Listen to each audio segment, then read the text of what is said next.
Friends, believe it or not, I had already filmed with these beauties. At the time, I didn't anticipate me being home earlier than scheduled, and I filmed during a time that it was poor lighting, but I took my chances anyway, and lo and behold, I'm here a day early with better lighting, therefore I decided to film with these blushes again. If you're not aware, YSL Beauty released their new Make Me Blush single compacts, which the first time I saw these online, it was an immediate yes. Everything from the compact design to the color range, the fact that we have matte finish and satin finish. And you're probably wondering, why did I pick these two shades that sit on the opposite ends of the color spectrum? I'll let you know in a minute. But again, brief blush details.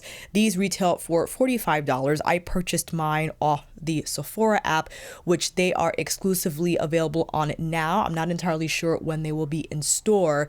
I also saw that they are available on the YSL Beauty website. Give me like a $10 coupon for Sephora, that covered the shipping or the tax, whatever it hit first. And I didn't want to go crazy on the first purchase because I wanted to try these blushes out, especially since they have two formulas, so one from the satin and one from the matte family, and also different colors, cool and warm, as you saw. In addition to the price, these have a 24-month suggested shelf life and are made in Italy. The reason I didn't go nuts on the first buy because I just purchased two and specifically wanted to try a matte formula and a satin formula. I decided to get two shades from the opposite ends of the spectrum, and the reason why I chose Babydoll number 42 is because I've been enamored by lilac anything ever since I saw Dior's Glow Maximizer lilac shade from their limited releases. I already discussed that I'm not buying that shade because the formula is not the fine pearl one like the other Glow Maximizer shades in the lineup, but this was appealing to me because it's so cool tone, unlike anything. Well, not that I don't have cool tone pink blushes in my collection, but I thought it would be an interesting choice for me to make and see how this would appear on my complexion. And then of course I had to purchase Peachy Nude number 37 there. Terracotta shade. This is the matte formula, as you can see, and Babydoll is a satin finish. You can see there's a little bit of a pearl sheen there, and just look at that smooth consistency from the matte formula in the YSL Make Me Blush lineup. It is extraordinary, and I say that in confidence because I've already tried these blushes out. My goodness, the way the matte formula just sweeps on the skin and how the color payoff is even, it doesn't look dry, whereas the satin formula does have a little bit of a pearl finish to it. And it's interesting because I do like the shade. It looks more like a blush lighter on my complexion, but it doesn't look too ghastly. So we'll get there in a minute. I also have a few palettes on standby because I knew the inspo would just start to surge when I applied these blushes, and that's exactly what happened. So I have Paris Reverie from Viseart. I also have Blooming Romance on standby so I can maybe compare the Babydoll shade to Allure. I also have Rocks on standby because on my first video, I used these shadows to pair with Babydoll, and I loved how the look turned out. And of course, had to have I Need a Warm on standby because I thought this was a great matchup with Peachy Nude. Not only Peachy Nude could go well with I Need a Warm, I'm just quickly scanning through the brain. Biba, the mini Biba palette would also look wonderful with Peachy Nude, and a number of Viseart palettes as well. So I thought, why don't we apply the blush first, see how it looks, and then we could follow up with the eyeshadow, especially if you don't have these blushes, but maybe seeing the looks will inspire you to reach for a shade that you haven't used in a long time that resemble these. So if that sounds like a plan, it's time for you to come a little closer. That's enough. And you know what time it is. Is house clip time. Let's apply some moisturizer on this dry skin. I'm applying the Drunk Elephant Lala Retro Cream in place of my CeraVe because I received a small sample from a Sephora purchase and I just want to finish so I can use the little jar for my CeraVe. What foundation shall we apply today? Well, I have to go in with the Dior stick because that is my most recent purchase and I have been enjoying it despite the 3.5N color being a little masky on me. Nevertheless, we have to use what we purchased, correct?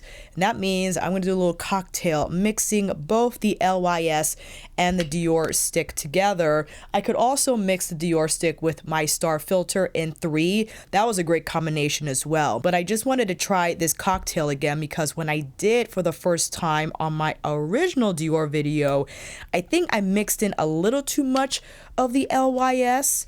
And actually, what I'll do instead, I'm going to go straight on with the LYS stick, which by the way is in shade TN3. I scraped off a little bit of the Dior, but I'll warm up the Dior first beforehand. I might need a little more because it's more soft matte than the LYS, and I think warming it up first will just help the texture melt better into the skin. And notice I'm applying 3.5N on the outer perimeters and reserving the LYS to the outer because it is a lighter shade. And just to balance out the complexion, and taking my BK Beauty 115, which is in their complexion trio as a set. Unfortunately, not available as a single, but this denser brush will just help maneuver the product, I think, successfully on my skin without it looking masky or heavy. And that's why I wanted to go in with this technique and not straight on stick to face, because I feel that approach can leave the skin looking a little too made up. And yeah, that's a good look. I like what's happening. Again, I have this on standby because especially since I might be repeating this process, or a portion of it at least, when I do the second demo using another blush shade. Going with the Lancome Teint Idole, if you haven't seen my 2023 faves, know that it's not an accident. I deliberately looked at my faves list from 2023 because someone had asked under my 2024 Best of Makeup video what I still think about my favorites from the previous year. So we dove back and revisited those faves, and spoiler alert, still love all of them. And the Teint Idole concealer was one of the winners. And I say, listen, when it comes to Lancome, Lancome's a staple, okay? You can't go wrong with the Lancome complexion product. And the fact that I still have it, you know, I should at least use as much as I can before it goes completely bad. It hasn't turned yet. It doesn't smell weird. There's no separation in the tube, so we're okay to go. And I also want to finish my Benefit brow pencil, the Goof Proof specifically, before I have to, well, I say toss it because I know this is mixed material, not exactly the most recycle friendly. But if you have any other suggestions down below, you could let me know. Back to this YSL blush. It's tough because there is such a powerful incentive done by the brand, making each compact the corresponding color to what's inside. I think that's brilliant because yes, we shouldn't collect makeup, obviously, because makeup goes bad, but we could always take out the blush inside and keep the compact. And because each compact is a different shade, ooh, if they were all the same shade, I would feel less inclined to buy another. Even though, yes, the blush shade itself might be beautiful, ooh, it's hard now. It's hard now because like that Spicy Berry, which is sold out. That was the first shade to sell out from the YSL Make Me Blush release, both on Sephora and the YSL site. Oh my heavens. I wonder which one will be next.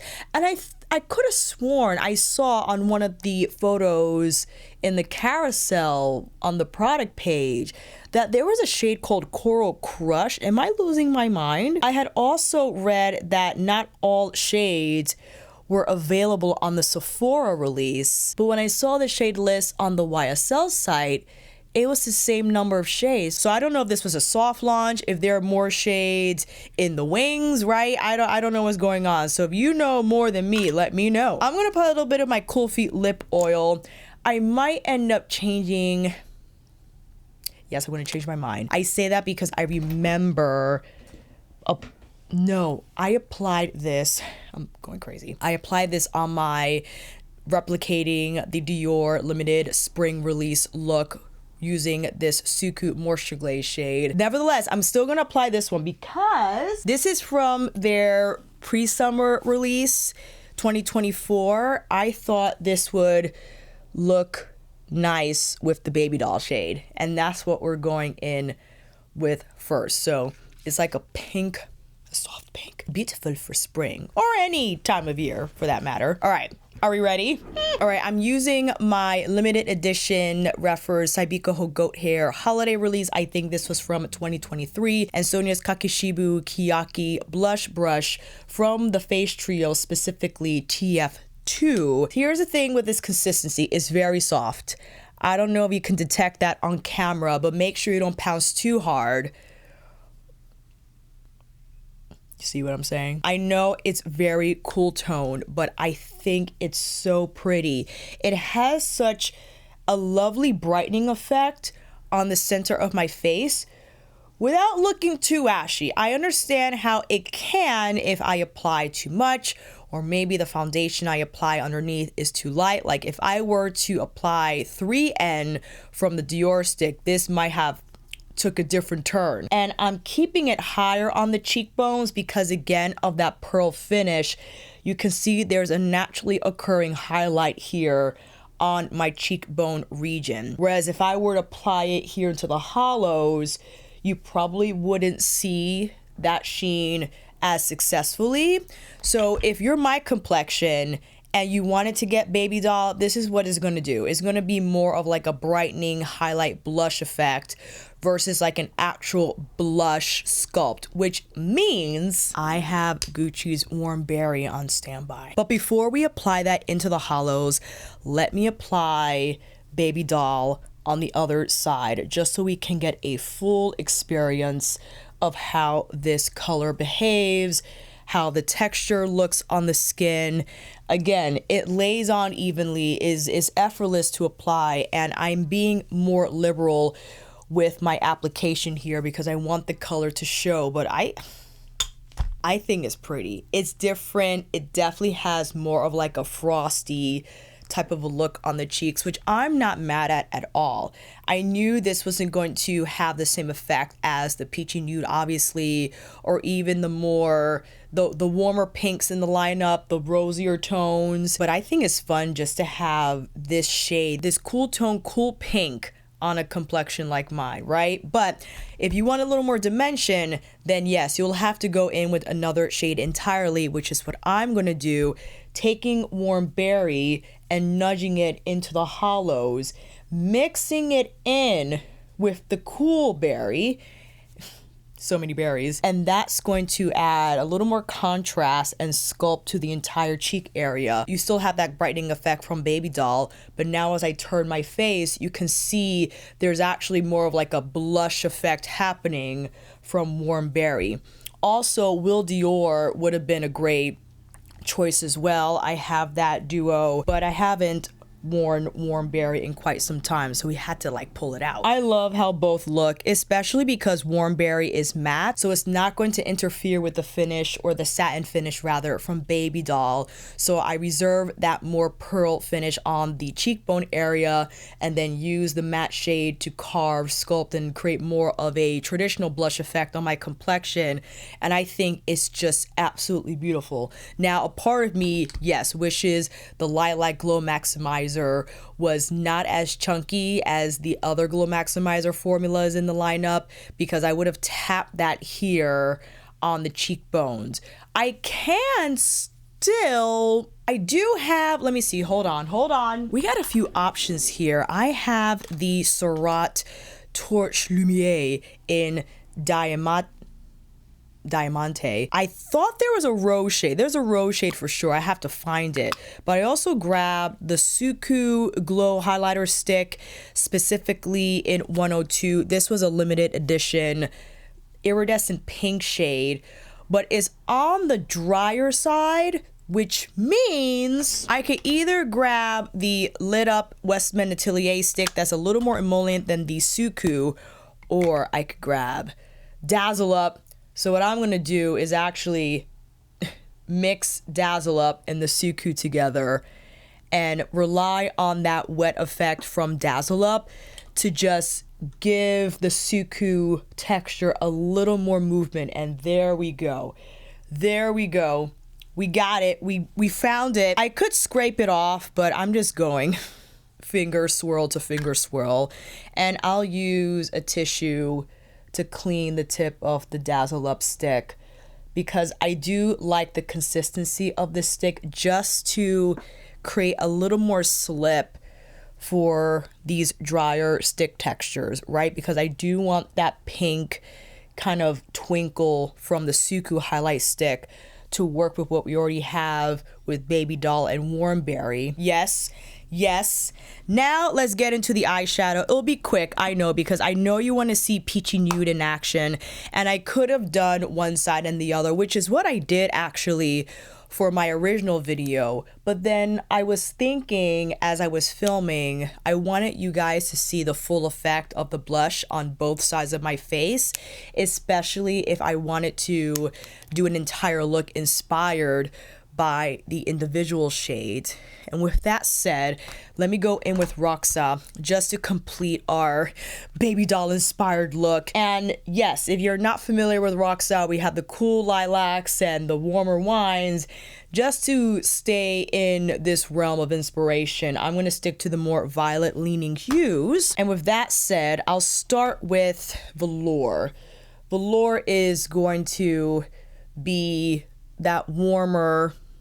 Did I wash this brush? Maybe not enough, but it's okay. Velour is the medium lilac shade, which I think works well with the blush gradient that we have going on the cheeks. And I want to take this farther out to create a more of a blown out effect with this shade. And very simple, going in a flutter with my finger and taking this all over the lid, because Flutter has a light lilac backdrop shade, but I think this is one of the wet effect formulas that, my gosh, it's just seamless to add this dazzle to the lid without any fuss. Just for a little bit of contrast, I'm going in with Concord and tapping that on the outer lid just to pick up a little bit of color here, to add a little bit of smoke, to add a touch of smoke, because I don't necessarily want to go in with Eclipse. Grabbing my Babydoll and Eyeshadow collab Kolinsky eyeshadow brush,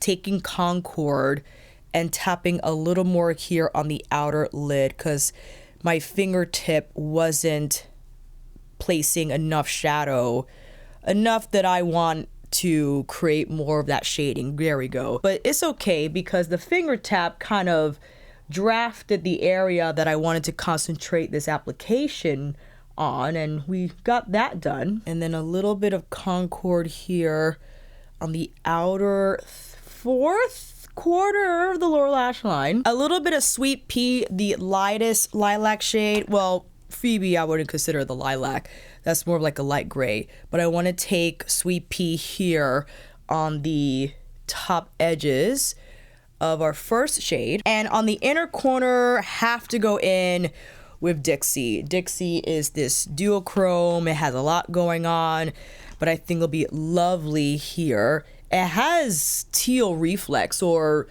blue some. It got blue some reflex in this color. And I want to add a little bit more of Babydoll on the center of my face, right here. I'm getting real close up and personal with this color because I want it to dominate the cheeks, and I wanted to create like that cool, is this the Snow Cool Girl look? The inspo. And across the nose too, why not? We're just gonna go all in. All right, it's time to apply some lashes and I'll be right back. And here's our first look using YSL's Make Me Blush in Babydoll, using Natasha Denona's Roxa palette with a little bit of Gucci's Warm Berry. And yes, I had to get the close-up on the eyes because Roxa is a delight to use and we can't bypass the opportunity to see it, the sparkly arcly. And I do realize that Babydoll sits on the cooler part of the spectrum for someone with my skin tone. And if applied too heavily, sure, it can look ashy. But I do do appreciate the color itself, how it's able to produce this light pink brightening effect without looking too ashy, right? I think it's a nice escape from my usual blush shade go-tos that are the terracotta, the warm roses, the warmer berry shades, the wines, and rarely do I reach for and apply a cool tone blush. But because this was so cool tone, I thought it was an opportunity to create more of this cool pink leaning towards lilac, but I understand not really monochromatic moment that I wanted to create with my lilac tone shadows or even just super light pink shadows in my collection. This could have easily been paired with retro, right, if I wanted to go more the light pink burgundy route. So that's exciting to me, right? I don't just think about the single product, but I think about how it can integrate itself with the rest of my collection. What looks can be generated from this one product, because I would not just use it solo. I would want to pair it with a different eyeshadow or a different blush, different highlighters that I have in my collection.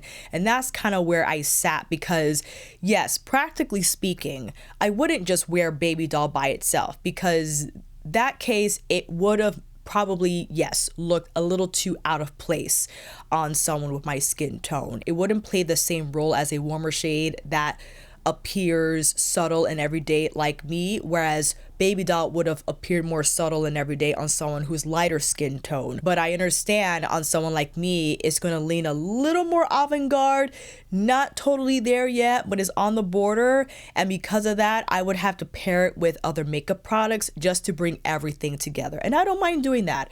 Not all the time, but when the opportunity is there and I'm in a more playful mood and I want to dabble into the cooler pinks, then I have the tools to do so. So with that said, now it's time to completely switch gears, going into Peachy Nude. Spoiler alert, the matte formula from the YSL Make Me Blush line is outrageously smooth and good. So you'll see this in action, and then we'll pair it with I Need a Warm. Can't wait. See you back here in a minute with a clean slate. Ooh, we must hurry because the sun is starting to change, but we're still in a good place. I reapplied my foundation cocktail, and now we're going into Peachy Nude. Whew. All in one breath. We're going in with Peachy Nude in a different manner than we did with Babydoll. You saw how I placed Babydoll here in the center of my cheeks to capitalize on that highlight effect the shade has on my complexion. Peachy Nude packs a little bit more of a punch. So I'm actually taking my Sonia TF2 and starting here into the hollows. See what I mean? Because now we have somewhere to go with the color. We can spread it a little bit here on the cheekbones and then carry it lower on the actual apple of the cheek area. And if I wanted to bring it in under the eyes, I'm telling you, oh my goodness, Peachy Nude is a beautiful shade, and you can see a lot more effortless than Babydoll in terms of this is a shade I can slap on for an everyday type of a gig. I don't need to apply eyeshadow, highlighter. Sure, I could get the brows on there and maybe a light lip, but this is my shade. And something I recognize immediately when trying this blush on for the first time is how smooth the matte formula is. I am pleased with how well it blends on the skin evenly. There are no skips. And sure, you might be more successful with a goat hair brush or a brush that has a little bit of stiffness to it so you get a nice polished finish versus squirrel hair brush that is softer, more flexible by nature. It might not be as aggressive in moving around the product, but with that case, I would just pick up less product in that regard. But however, with a shade like Peachy Nude, I like to start it here onto the hollow so I could take advantage of the color, have it get a little sculpty there, and then bring it lower so it can have more of a blush roll on the center of my face, even bringing it across the nose if I wanted. Ooh, this is always fun to do, right? Especially if you don't want to wear any other makeup and just want to rely on your blush entirely to take care of your complexion. You can definitely take that route. If you always change your mind, you could take your foundation brush with leftover foundation and have it erase any color, right? So just to quickly show you those steps, but I would still love to go with some highlighter. And with that said, definitely combining, let's see here. Oh, I'm looking at the Hourglass Unreal Liquid Blush in Moment, and this is basically the Peachy Nude color. Wow. Wow, wow, wow. The ideas that are starting to swirl are just insane. Let me see here. Dazzle Up stick with my Byredo highlighter stick. And like I did with the Suku stick, except I'm going to wipe off that excess product. I'm going to go in with the Byredo, go in with Dazzle Up, and oh my goodness, have both here on the cheekbones right over YSL's Peachy Nude. Okay, and that will do just fine. Ooh, what other color? What should be the next YSL color I should purchase, friends? You're like, zero, Alicia. If anything, I'm eyeing the nude shade and the rose shade. And now I have to get Spicy Berry too, because that was the one that sold out. So of course, FOMO is rearing his ugly head, but it's something about that shade I know I will absolutely adore. But we're gonna wait. We're fine without it, but we have to continue the look. Let's apply some primer. I'm scrambling here because I have so much makeup in front of me. Let's apply the primer, and of course we're going in.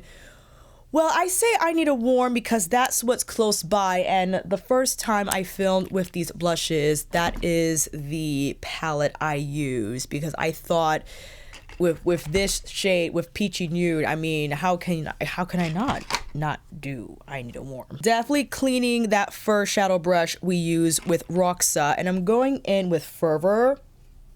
Yes, I could read sometimes, because that's leaning more peachy brown, and I think will pair well with Peachy Nude. I'm just tossing it here through the crease. I want to get a little hazy with it. Now with Push all over the lid, just with my finger. And Push has a little more stick to it than, what's that color we applied from Roxa?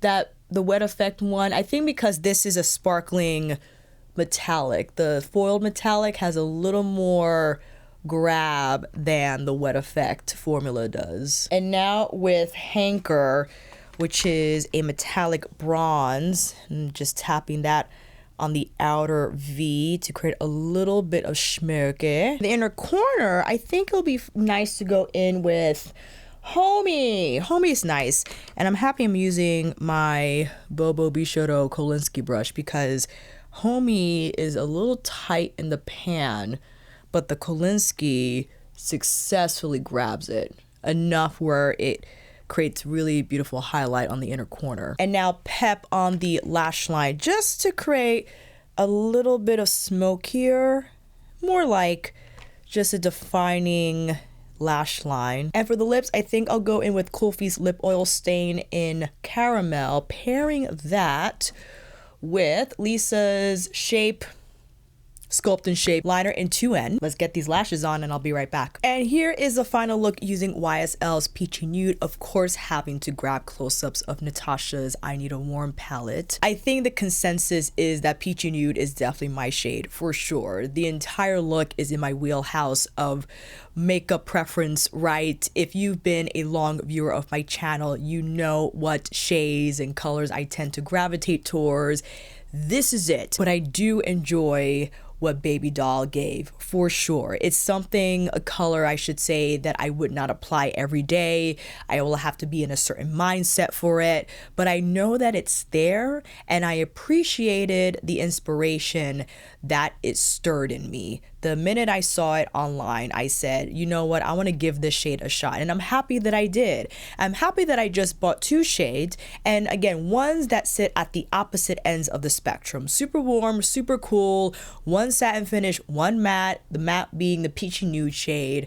In terms of the blushes themselves, because I know I went on an entire a tutorial with this video when it's supposed to be a blush review, but I am thoroughly happy with the formula. I actually appreciate the matte formula more, only because when you have a satin finish, I think pearl is in the formula, and that naturally enhances the sheen effect when blended out, and also I think assists with the blend in making it a little smoother, where matte formulas can be a little trickier because there's no pearl in there. So mattes might be tougher to blend, but not in this case. Both powders are soft, definitely softer with the satin formula, but I was impressed with the matte formula from the YSL line, and I cannot wait to try other shades. Again, I'm holding back, whether I have to wait for a Sephora sale or wait until YSL has another site-wide sale. I don't want to pull the trigger just yet,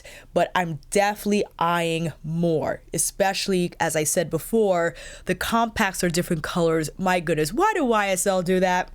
Can you imagine just buying all the shades, and then when the blushes go bad, you take them out, and then you put the palettes in like a frame? I feel like someone would do that 100%. And I think also the palette finish indicates the formula inside. Maybe it's just me, but I think there's more of a shinier finish to the material here with the Babydoll shade than what exists on the Peachy Nude one. But my goodness, the compacts themselves, magnetic with the gold trim and the raised pocketbook texture, mimicking the YSL clutch. You can't get better than this. It's just too much. Yes, it's Luxe Beauty. As I said, beginning of the video, $45 each. That's a lot for blush. And how much are you getting in here? 6 grams. I don't care. I don't care. I love how it's designed. I love the shade. Who knows if more will be added down the road. And again, I'm eyeing the rose and the nude shade and the mysterious coral shade that I thought I saw, but maybe that was just all in my head. But that's about it. Let me know, friends, how many YSL blushes did you buy? If you bought any, 0, then that's fine. Share your thoughts about that down below. And if you made it this far, thank you so much for watching until the end. Make sure you like this video. It only takes a quick click of that thumbs up icon to let YouTube know that I am worth watching, and consider subscribing because you'll never know when I'll be back on here with more YSL blushes. Make sure you click that notification bell so you are alerted of those uploads immediately. With that said, family, I'll see you down in those comments, and I'll see you on here next time.